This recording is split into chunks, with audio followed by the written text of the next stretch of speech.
예, 오늘 성탄절 아침을 맞이했습니다. 아마 어제부터 메리 크리스마스 인사를 아마 가까운 지인들과 또 이렇게 기쁘게 인사를 나눴으리라고 보고요. 예수님이 이 땅에 오신 그 성탄의 기쁨과 평화의 축복이 또 이 자리에 모인 여러분들뿐만 아니라 또 이 땅 가운데 충만하기를 축복합니다. 오늘 성탄절 예배를 드리면서 오늘 저는 여러분과 함께 구원자로 오신 예수님을 같이 생각하기를 원합니다. 중요한 의미는 구원자라고 하는 단어일 것이고, 그리고 예수님이라고 하는 이 두 개의 단어가 오늘 말씀의 키워드가 될 것입니다. 아마 구원이라고 하는 단어는 우리 교회 용어만은 아니죠. 일반적으로도 구원이라고 하는 이 단어는 뭔가 이렇게 건져낸다, 그리고 또 살려낸다 라고 하는 그런 의미가 될 텐데, 예수님을 우리가 구원자로 말할 때 구원자로 오신 예수님이 어떤 분인가를 오늘 말씀을 통해서 함께 깨닫기를 원합니다. 우리가 한국전쟁을 이야기하면 1950년에 일어난 동족상잔의 비극임을 우리가 알고 있죠. 그제 3년여간의 이 전쟁이 이렇게 지속되면서 여러 아주 어떤 전투들이 있어 왔죠. 그 가운데 우리가 기억하는 것 중에 하나는 뭔가 하면 일사후퇴 많이 들어보셨죠. 그런데 일사후퇴 이전에 12월 15일부터 24일까지 흥남부두에서 이렇게 철수하는 그런 이제 역사적인 일이 있었습니다. 이것을 일컬어서 크리스마스의 기적으로 이제 불리는데, 크리스마스의 기적으로 불리는 흥남 철수 작전, 여러분 얼마나 아시는지 모르겠습니다. 이 흥남 철수 작전은 한국 전쟁이 벌어진 1950년 12월 15일부터 24일까지 약 25만 명이 북한군과 중공군의 포위망을 뚫고 함경남도 흥남항에 집결한 미군과 한국군이 피난민 9만여 명과 함께 빠져나온 대규모 철수 작전입니다. 그런데 이 크리스마스 이브에 철수 작전이 성공적으로 완료돼서 크리스마스의 기적으로 불려졌습니다. 그래서 이 12월 달이면 날씨가 얼마나 춥습니까? 더군다나 이 함경도 지역은 더 날씨가 추운데, 이 추운 날씨를 경험하지 못한 미군과 연합군들이 그냥 제대로 싸워보지도 못하고 전쟁에서 엄청나게 많이 이렇게 공사로 죽어가고, 그리고 또 중공군의 개입으로 인해서 정말로 후퇴하지 않을 수 없는, 그래서 이제 일사후퇴라고 하는 아주 유명한 이제 일들이 있었던 것이죠. 그런데 이 일사후퇴 이전에 바로 12월 15일부터 어제가 되는 12월 24일까지 흥남 철수 작전이라고 하는 아주 유명한 이제 일들이 있었습니다. 그래서 한국전쟁 흥남 철수 작전 크리스마스의 기적이라고 이렇게 이제 붙이는 그 기사를 제가 이게 보면서 이런 일이 있었구나라고 하는 것을 새롭게 제가 알게 되었는데, 이 흥남 철수 작전에 이제 투입된 이 배는 화물선이었습니다. 그러니까 그렇게 크지 않은 배가 이제 그 피난민들을 이제 남쪽 부산항까지 이제 태워와야 하는 그런 일인 거죠. 근데 그 배는 59인승이 탈 수밖에 없는 배였는데, 그 배에 14,000명을 태워서 구조를 했다는 거예요. 그래서 이 빅토리아호라고 불려지는 이제 화물선에 라루 선장이 어찌 보면은 기적 같은, 결과적으로는 기적 같은 일이지만 사실은 무모한 도전 아니겠습니까? 여러분 한번 생각해 보세요. 59명이 타는 배에 14,000명을 나눠서가 아니라 한 번에 14,000명을 태워서 이동한다라고 하는 것은 같이 공존을 위해서 공멸할 수 있는 그런 상황이 되는 거예요. 더군다나 이제 흥남 철수 작전을 하게 될 때 이 바닷속에는 어뢰가 이렇게 설치되어 있어 가지고 부딪히면 그냥 죽을 수도 있는, 곳곳에 위험이 도사리고 있는 이런 상황이었다라고 하는 사실이죠. 그래서 이 라루 선장은 한 인터뷰에서 이런 이야기를 합니다. 부산으로 향했던 28시간의 당시 여정을 떠올리며, 그러니까 흥남포교에서 부산항까지 몇 시간이 걸렸다고요? 28시간이 걸렸다는 거예요. 그러니까 그 작은 배에 그렇게 또 많이 태웠으니 빨리 갈 수도 없었겠죠. 하루가 넘는 28시간의 그 여정을 떠올리면서 우리는 적 기뢰를 탐지하거나 파괴할 무기도 없는 배로 적 기뢰가 매설된 해역을 마주했다. 작전 중인 공산군 잠수함이 우리를 손쉽게 발견하고 어뢰로 침몰시킬 수 있다는 것도 알고 있었다고 말했습니다. 또 피난민들이 몸을 의지하고 있던 그 제트 연료 드럼에서 불꽃 하나만 튀어도 배 전체가 장례식장 장작도미로 변할 수 있었다고 아찔했던 그 상황을 이야기하고 있습니다.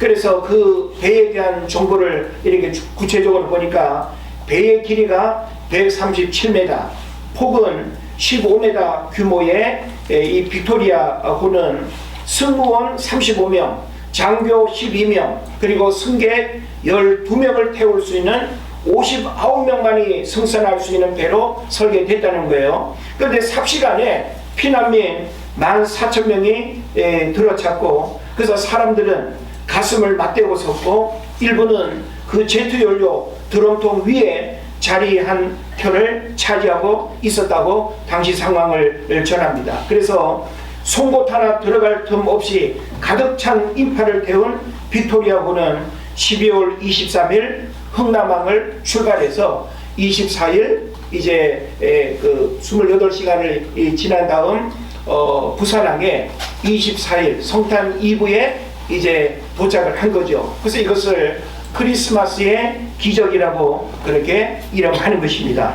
그래서 정원에 230배가 넘는 사람들을 탈출시킨 데 성공한 이 빅토리아호는 단일 선박으로 가장 많은 인원을 구조한 배로 기네스북에 올려졌다고 이야기를 하고 있습니다. 자, 우리는 이 역사적 하나의 사건 이야기를 접하면서 어떻게 이런 일이 가능했을까? 라르 선장의 어떤 탁월함일까? 아니면 어떤 적의 위험으로부터 배가 폭파될 수도 있고, 그죠? 혹은 또 그 230배가 되는 14,000명을 태운 그 배가 기울어지기라도 한다면, 배가 전복되거나, 모두가 다 그냥 바다에 수장될 수 있는 그런 어떤 상황에서 이렇게 살아날 수 있었다라고 하는 것은 사람의 능력이나 사람에 의해서 되어진 일이라고 말할 수가 없겠죠.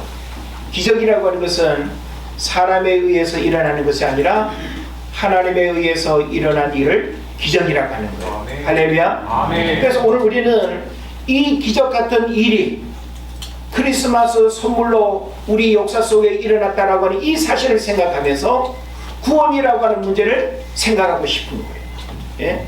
여러분, 만약에 여러분이 그 14,000명에 포함된 한 사람의 가족으로, 한 사람의 후손으로 여러분이 만약에 지금 살아가고 있다면 여러분에게 주어진 삶의 의미는 어떻겠습니까? 평범하게 사시겠어요? 아무 의미 없이 또 그렇게 사시겠습니까? 절대 그럴 수 없는 것이죠. 그런 면에서 구원이라고 하는 것은 굉장히 특별한 사건입니다. 구원이라고 하는 것은 죽음으로부터의 구원도 있습니다. 질병으로부터의 구원도 있습니다. 위기 상황으로부터의 구원도 있습니다. 내 힘으로 어찌할 수 없는 절대절명의 위기에서 건진받는 것도 구원입니다. 그래서 세상을 살아가는 모든 사람들은 저마다 뭘 필요로 하고 무엇을 갈망하는가 하면 구원을 갈망합니다. 할렐루야.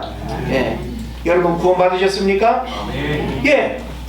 여러분은 적어도 구원을 받았기 때문에 구원받은 하나님의 백성들이 그 하나님께 감사의 예배를 드리는 이 예배를 우리가 드리고 있는 거예요.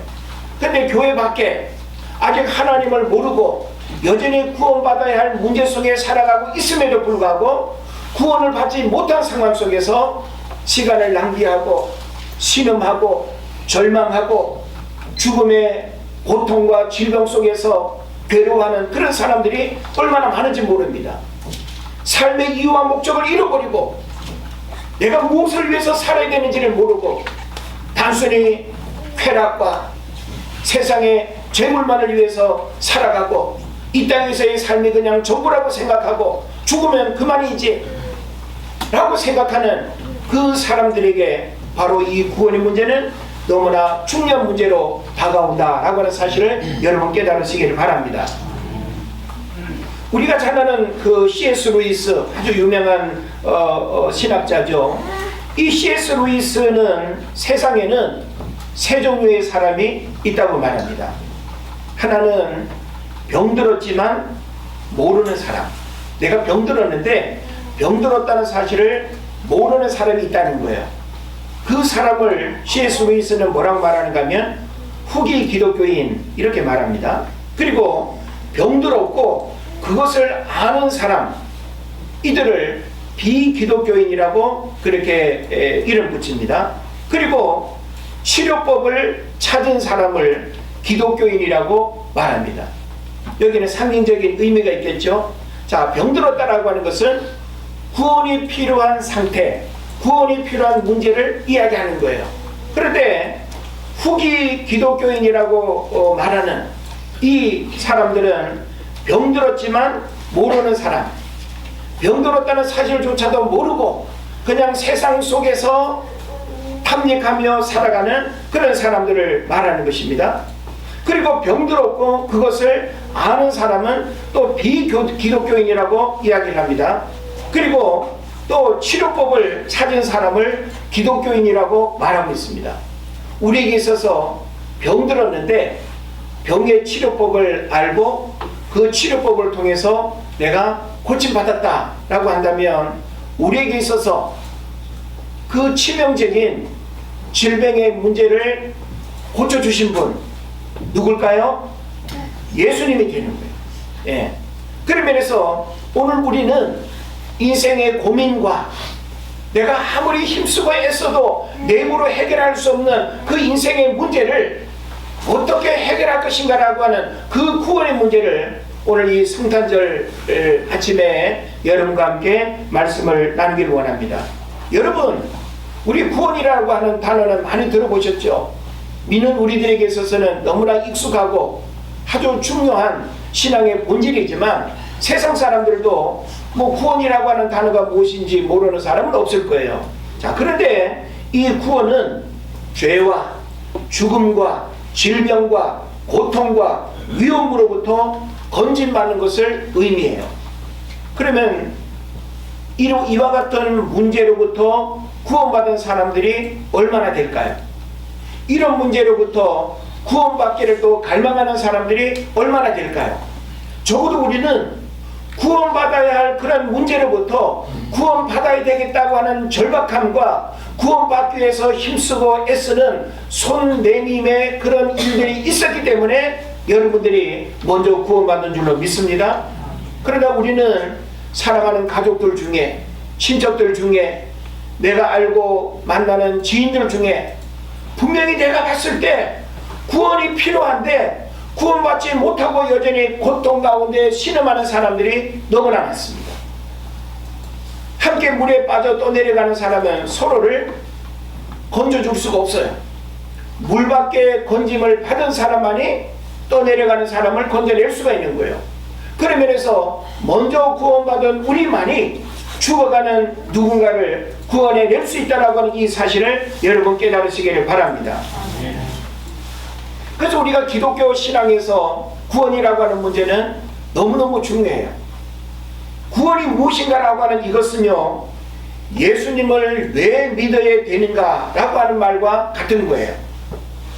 또 다른 말로 말한다면 왜 나는 예수님을 믿지 않는가와 같은 그런 의미로 이해할 수도 있습니다. 이게 바로 다 구원의 문제라는 것이죠. 자, 한번 여러분 생각해 보세요. 여러분은 나는 왜 예수님을 믿는가라고 하는 이 질문에 대해서 여러분은 뭐라고 답을 하시겠어요? 왜 여러분 예수님을 믿죠? 우리는 보통 이 질문을 하면 천국 가려고요, 그렇게 대답을 합니다. 틀린 답은 아니죠. 그러면 여러분 보세요. 천국 가기 위해서 예수님을 믿는다면 천국 가기 직전에 믿으면 될 거 아니에요. 그죠? 요즘은 병원에서 3개월 남았습니다, 6개월 남았습니다 알려주잖아요. 예? 그럼 내 마음대로 막 그냥 실컷 먹고 싶은 대로 먹고 놀고 싶은 대로 놀고 돌아다니다가 죽기 직전에 예수 믿고 구원받으면 될 거 아니에요?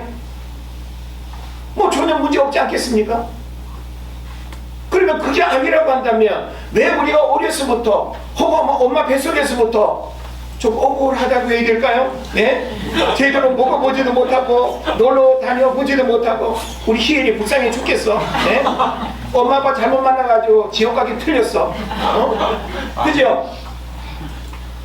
그래서 일평생 예수 믿는다라고 하는 그 문화와 그 울타리 안에서 남들과 다른 삶을 살다가 우리가 죽는 거 아니에요? 그렇게 사는 게 좀 억울합니까, 여러분? 예? 그러면 내가 왜 예수 믿는가라고 하는 이 문제에 대해서 우리는 지극히 현실적이고 단순히 딱딱한 어떤 교리적인 그런 차원이 아니라 여러분이 누군가에게 나는 이런 이유 때문에 예수님을 믿어 라고 하는 것을 천국 간다라고 하는 그 궁극적이고 마지막의 어떤 그 대답 말고 여러분이 지금 예수 믿는 그 이유를 말할 수 있어야 된다는 거예요. 제가 이번 학기 서울신대 외래상담을 하면서 20대 초반에 유학생들이죠. 전부 한 26명의 학생들을, 불신 학생들을 다 이렇게 만나면서 복음을 전하는 시간들을 가졌는데 저에게는 굉장히 중요한 도전이었고 소중한 만남이었습니다.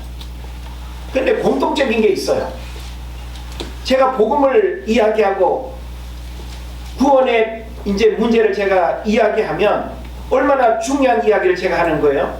그런데 그들도 머리로는 예수 믿으면 좋다라고 하는 사실을 다 인정하고 생각은 해요. 그런데 문제는 뭔가 하면 지금 내가 믿어야 될 이유가 뭐가 있냐는 거예요. 지금. 예? 그리고 내가 지금 그 예수님을 믿지 않으면 안 되는 그 절박함이 어디 있냐는 거예요. 이게 제가 그 20대 초반에 학생들을 만나면서 가장 많이 들었던 공통적인 대답이에요.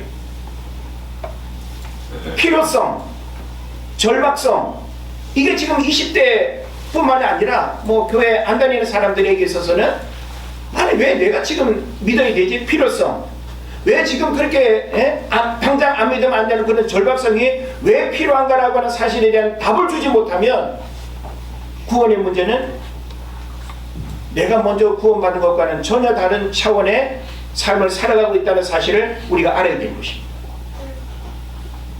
왜 우리는 예수님을 긴 시간 이 땅을 살아가면서 어려서부터 일찍 믿으면 믿을수록 좋은 그 일이 왜 우리에게 필요할까요?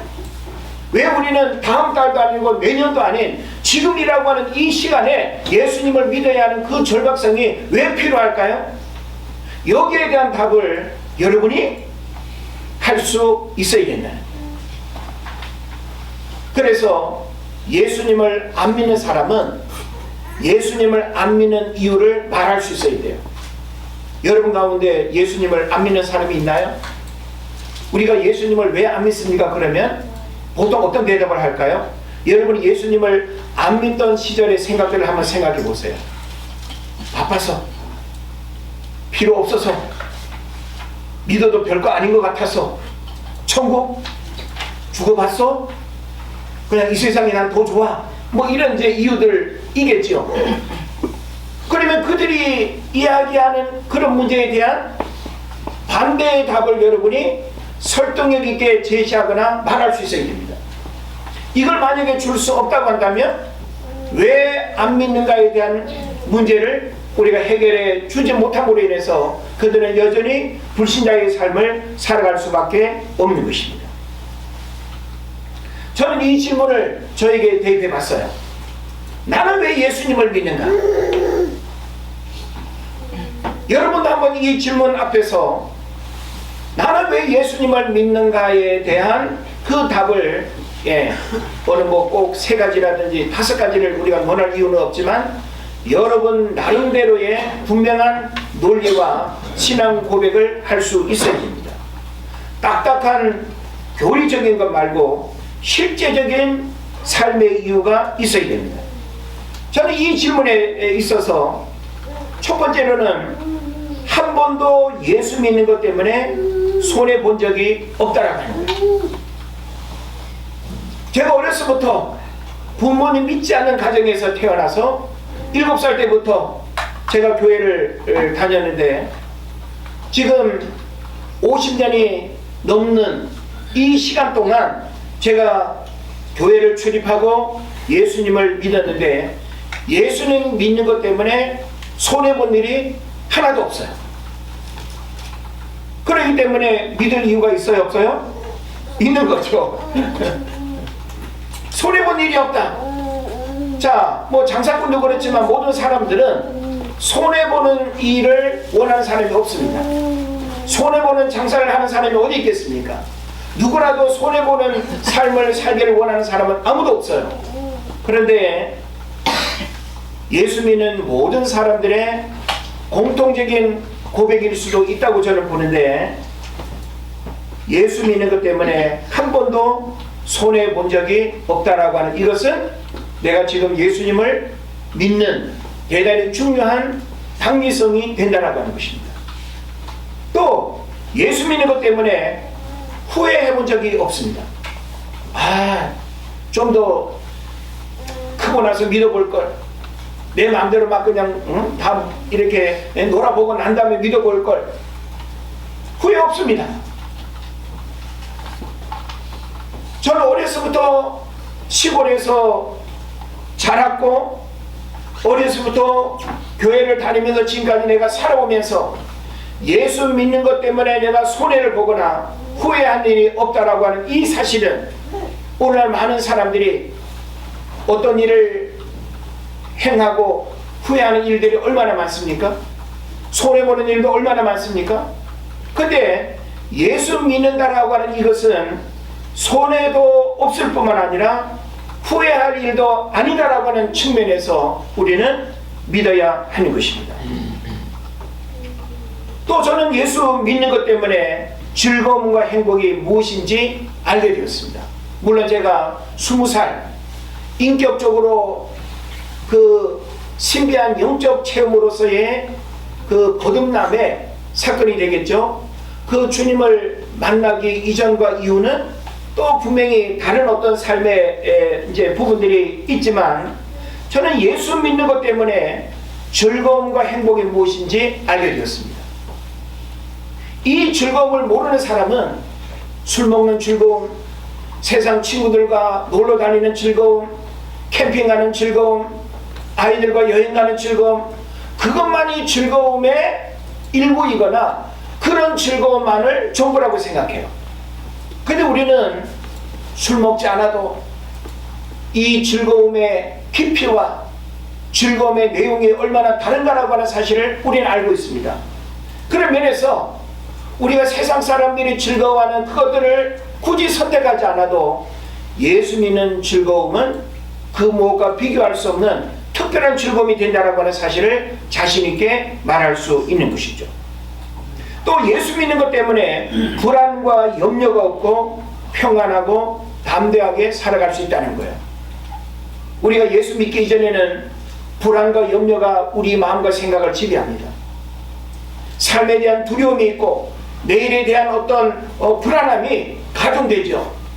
근데 예수를 믿는다라고 하는 그 믿음이 세상을 살아가는 일에 모든 두려움을 떨쳐버리게 되고 할 수 있다는 자신감을 갖게 되고 우리에게 다가오는 수많은 세상의 공격과 유혹으로부터 나를 지키고 이겨낼 수 있는 그런 무기가 된다라고 하는 측면에서 예수 믿는 일은 천국 가기 위해서 믿는 그 마지막 이유 말고라도 오늘을 살아가는 일에 있어서 대단히 중요한 선택의 문제가 된다고 하는 사실입니다. 또 내 힘으로 해결되지 않는 현실적인 문제를 해결받게 됐습니다. 내가 돈이 있다고 해결할 수 없고 남다른 어떤 의지와 열정이 있다고 해결할 수 없는 그 사람의 힘으로는 해결할 수 없는 그런 문제를 하나님의 살아계심의 능력들을 통해서 경험했다라고 하는 이 사실은 내가 지금 당장 예수님을 믿어야 하는 아주 중요한 문제가 되는 것입니다. 여러분, 자녀를 키우면서 부모의 열심, 부모의 노력, 부모의 재산으로 우리 아이들의 미래와 행복을 책임질 수 있다고 우리가 생각해보지만 부모가 자녀와 함께 할 수 있는 시간은 그렇게 많지 않습니다. 부모가 가진 능력으로 자녀의 미래를 책임질 수 없습니다. 자녀가 가는 곳곳마다 부모가 늘 함께 할 수도 없습니다. 우리의 자녀들을 누가 책임질 수 있습니까? 우리 자녀들의 삶을 누가 인도할 수 있습니까? 오직 하나님만이 우리 삶의 문제들, 내 힘으로 해결할 수 없는 모든 문제들을, 현실적인 모든 문제의 아픔들을 살아계신 하나님이 해결해 주신다는 사실을 단순히 믿는 차원이 아니라 응답받고 경험함으로써 우리는 그 믿음의 실제를 우리가 부여잡게 되는 것입니다. 그리고 마지막으로는 우리 내면의 죄로부터 자유함을 받고 이 세상보다 더 좋은 천국을 믿게 되었다라고 하는 사실이에요. 우리는 살아가면서 생로병사의 그런 어떤 인생의 흐름을 바라보면서 서글픔도 느껴지고, 엊그제 같은 젊은 날들이 아련한 추억으로 여겨지면서 이렇게 인생을 살다가 끝난다고 한다면 얼마나 허무합니까? 그런데 이 세상보다 더 좋은 세상, 천국이 죽음 이후에 영원한 하나님 나라로 이어진다라고 하는 이 사실은 이 땅에서는 비록 생로병사의 삶을 우리가 살아갈 수밖에 없지만 하나님이 예수 그리스도를 통해서 우리에게 주신 그 영생의 축복은 바로 우리가 예수님을 이 땅에서 믿어야 하는 가장 큰 이유가 되고 가장 큰 원인이 된다라고 하는 사실을 여러분 깨달으시기를 바랍니다. 저는 이와 같은 이유들 때문에 예수님을 안 믿을 수가 없고 예수님을 믿는 그 분명한 그런 이유를 저는 말할 수 있습니다. 그래서 오늘 저는 성탄절을 맞이해서 2000년 전 예수님이 이 땅에 오신 이유는 우리를 구원하기 위함인데 어디로부터의 구원이냐? 우리 영혼의 구원뿐만 아니라 죄 가운데 신음하고 육체의 질병과 죽음으로부터 고통받고 절망하며 살아가는 그 모든 인생의 문제로부터 우리를 구원하기 위해서 예수님이 오셨다는 거예요. 그래서 성경은 우리에게 말합니다. 내가 곧 길이요 진리요 생명이니 나로 말미암지 않고는 하나님 아버지께로 갈 수가 없다. 다른 이로서는 구원을 얻을 수 없나니 천하인간에 구원을 얻을 만한 다른 이름을 준 일이 없다고 성경은 말씀하고 있습니다. 그래서 우리가 예수님을 믿는다라고 하는 것은 어떤 면에서는 선택이지만 여러분의 그 선택이 여러분의 인생을 바꿔놓고 여러분 인생의 이전과 이후로 구분되어지는 인생의 전환점이 된다는 사실을 여러분 깨달으시기를 바랍니다. 예수님이 이 땅에 오신 그 기점으로 BC와 AD가 나눠진다는 거 여러분 잘 아시죠? 예수 이전과 주님으로부터 아노 도미니라고 하는 이 주님으로부터의 그 시간이 예수님의 성탄이 되는 것입니다. 우리가 예수님을 믿게 되면 예수님을 믿기 이전과 이후의 삶은 완전히 달라질 것입니다. 그런 면에서 구원자로 이 땅에 오신 그 예수님은 먼저 우리를 구원했을 뿐만 아니라 우리를 통해서 여전히 이 구원의 반열에 오르지 못한 수많은 세상 사람들에게 구원의 자리로 초대하고 계시고 저와 여러분은 그들을 주님께로 인도해야 될 소중한 영적인 책무가 주어졌다라고 하는 사실을 여러분 깨달으시기를 바랍니다. 그래서 오늘 본문의 내용을 보게 되면 예수 그리스도의 나심은 이러하니라. 그러면서 예수님이 어떻게 이 땅에 오셨는지를 말씀하고 있고, 그리고 마지막 21절에 보면 아들을 낳으리니 그 이름을 예수라 하라. 이 예수라고 하는 이름의 뜻이 뭔지 아시죠? 구원자라고 하는 뜻이에요. 예. 그래서 예수님은 구원자로 이 땅에 오셨다라고 하는 사실을 여러분 기억하시기를 바랍니다. 예. 그리고 이는 그가 자기 백성을 그들의 죄에서 구원할 자이심이라 라고 이렇게 분명하게 말씀하고 있어요. 구원자로 오셨다는 거예요. 자, 여러분의 죄의 문제를 여러분의 할아버지가 구원해 줄 수 있습니까? 여러분의 질병의 문제를 의사 선생님이 다 구해 줍니까? 여러분의 내면의 불안과 공포와 두려움의 마음들을 힘센 여러분의 아빠가 물리쳐 줄 수 있습니까? 사람은 구원받아야 할 대상이지 어떤 문제도 구원해 줄 수가 없습니다. 우리 인간의 모든 삶의 문제를 구원해 줄 수 있는 분은 오직 예수 그리스도밖에 없는 줄로 믿습니다. 흥남 철수 작전에서 59명밖에 탈 수 없는 그 작은 배에 14,000명의 놀라운 구원의 역사가 일어난 그 역사적인 그 사건을 통해서 하나님은 230배가 아닌 온 인류 전체를 구원하고도 남음이 있는 그런 구원자로 이 땅에 오셨다는 사실을 여러분 믿으시기를 바랍니다. 그래서 하나님이 세상을 이처럼 사랑하사 독생자를 주셨으니 이는 저를 믿는 자마다 멸망하지 아니하고 그리고 영생을 얻게 하려 하십니다. 요한복음 1장 12절에서는 영접하는 자, 곧 그 이름을 믿는 자들에게는 하나님의 자녀가 되는 권세를 주셨고 이것은 혈통이나 육정이나 사람의 뜻으로 나지 아니하고 하나님께로부터 난 자들임을 말씀하고 있습니다. 저는 이와 같은 구원의 말씀을 여러분과 함께 나누면서 우리가 먼저 구원받았다라고 하는 사실은 정말 매일매일 감사하며 감격할 수밖에 없는 은혜입니다. 그리고 여러분이 먼저 구원받은 이유는 여러분을 통해서 구원받지 못한 또 다른 누군가를 구원하기를 원하십니다.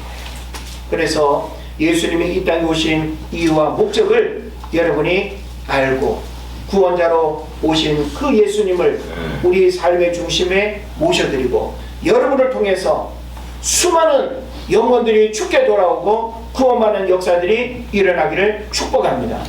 이제 2024년을 맞이하게 되는데 우리가 그런 열정을 좀 품었으면 좋겠어요.